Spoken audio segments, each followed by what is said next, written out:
good habits? How do you use this to like sort of keep good habits? And I've noticed that with myself, it's the stopping and starting of something that's good for you that is kind of the thing that people struggle with the most. Yeah. And if, again, you can start to become just aware of how you treat yourself in those moments, both on the stop and on the restart. And I find that most people will obviously be very hard on themselves, like, oh, I stopped that again. I hate myself. But it can be even worse when they start again. I've seen people, and I've been guilty of this, like, oh, I'm starting again. Like, I'll never get this right. I mean, that's just a really bad place to start in a good habit. Yeah. It's like, oh, this is like the 10th time I'm starting this diet, or the 10th time I'm starting to exercise.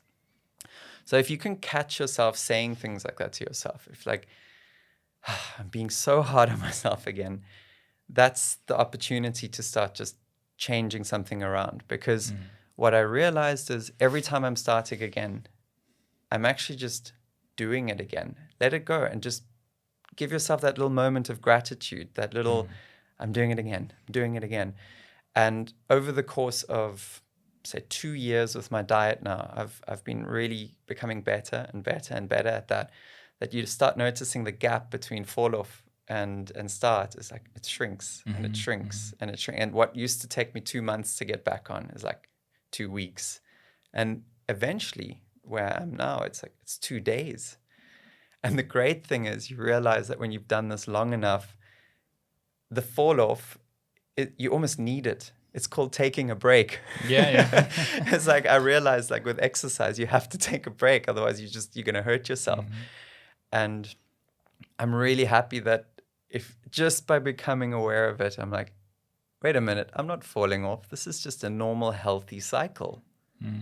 So super important. Yeah, this is also something this is a mistake I made for a really long time when it comes to exercise, where I was, I'll give an oversimplified example, but you have some kind of an exercise plan that said, let's say it says you train your, I don't know, you train upper body, and then you have 1 day rest, and then you train again or something like that, right? So we have like this interval. And this idea of, okay, this is the optimal thing, is I do this really intense training session, then I have a rest day, and then I do it again. And I would constantly let that get in the way, because I'm like, okay, I haven't exercised yet today, but I don't have enough time. And so I'm not going to exercise today, because if I exercise today, then I'll have to rest tomorrow. So I'd rather do an exercise session tomorrow, but then tomorrow something else gets in the way, right? And it's just like, I'm constantly not exercising because I want to exercise in the ideal way. It's just like, what are you doing? The reality is any exercise is better than none. Okay. And it's perfectly fine. And for me, that was a huge difference when I basically got to the point where I was, look, I can allow myself to just, if I want to just go do 1 set of pull-ups and that's it, that's fine. I don't have to be like, oh, how does this fit into a training plan? Is that part of my macro cycle? Blah, blah, blah. No, it doesn't fucking matter. Just if you want to do some pull-ups, do some pull-ups. It doesn't matter. Yeah. Because any exercise is better than no exercise. And it's the same for other things like, green smoothies, for example. I used to have green smoothie every day for quite a long time. And I don't do that anymore. But it's also, I don't tell myself, I either have a green smoothie every day or not at all. It's just any time I have a green smoothie, that is a super healthy thing to do.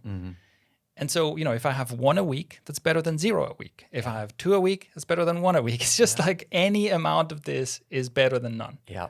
And this is where the sort of daily gratitude exercises really, really help. And it's not something I did before, but since I've been on this team, it's something that's like I've been relentlessly writing even if it's just a single line, and it's just a reminder of like, I'm grateful for the fact that I started again. I'm grateful for the fact that I started again, or didn't stop that. It's that's all it takes. And I think one must also like a point here is don't be afraid to be grateful for the same thing over and over again, because we've had that in the feed that we have in the community feed, where you kind of sit there and you're like, I need to find something new to be grateful for. Screw it. I'm grateful for the same thing I was grateful for yesterday. It's fine. And you know what? I haven't done that enough, and I'm actually I'm gonna do that more often. Yeah. No, that's a good point. And it's also like, this just reminds me of something in Atomic Habits by James Clear. And from all indications, from what I can tell, James Clear is someone who's very consistent. It's a very consistent person, which is something most of us struggle with, right? But even he says, like, it's interesting that one of his rules, I think, is like basically don't put up 2 zeros in a row. So it's like, okay, you have your training plan or your habit, whatever the habit is, and you miss a day, like make it a priority to not miss another day. Because when you miss 2 days in a row, you're starting to build the habit of not doing the thing. But it's interesting to see that because clearly if he was perfectly consistent, he wouldn't need that rule.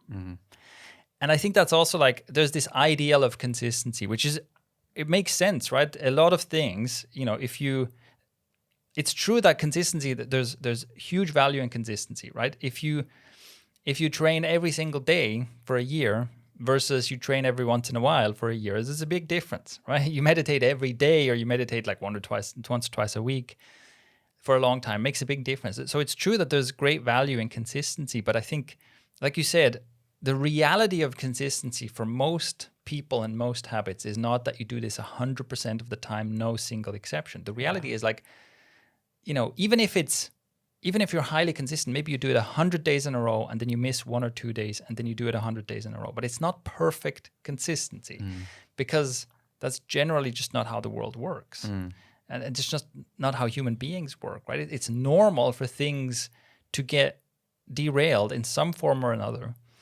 And it's really important that you're not overly attached to if you're overly judgmental and punishing yourself and so on, that just makes it more likely that any break in the habit then becomes a complete break. Exactly.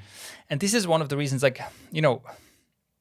I did this for a couple of habits for a while, where I did like the Seinfeld method, where you check off every day where you do the thing. And while that can be very motivating, it can also, I think it can also backfire. Because I've had that, yeah. Yeah, because when you get to the point where you have like 300 days in a row done, and then you miss a day and you kind of have to reset and start from one again, you're like, I'm so far away from being where I was yesterday that it's actually demotivating. Yeah. No, it's very important to realize that, like you said, things change and accept that they change and they cycle too. So using a journal versus putting a board on the wall versus using Notion on the computer, I cycle through all three because it works for a time period, and then I fall off, and then I don't.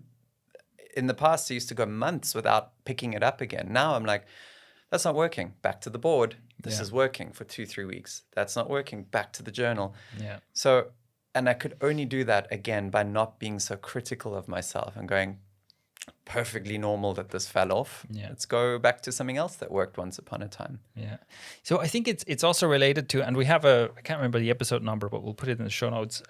We have an episode about self-acceptance and ambition, right? Where a lot of this is the resistance that people usually have against the idea of, like, what if I completely accept myself, I'll just lose all of my ambition. I won't try hard anymore because I already accept myself. This is like the fear. And I think this is another example of that, where you go, hold on, if I'm not like hard on myself, right? When I miss a habit, if I don't like punish myself, well, then doesn't that mean it's just okay to miss, and then I'll miss even more? But like the reality is the opposite, basically. It is that when you're doing all this self-judgment and you're catastrophizing and so on because you fell off of a good habit, you're not making it better. You're not making yourself more likely to succeed in the future. You're just wasting lots and lots of mental energy, making yourself feel bad. And if anything, you're lowering your chances of building strong habits. And if you just allow yourself to say, oh, okay, this happened, and it's almost like you immediately let go, right? You say, okay, I missed a day, and yes, I'm not happy about it, right? I'm disappointed or sad about it or whatever, and you just let it go. You just let it go and you start again. That's it. Yeah.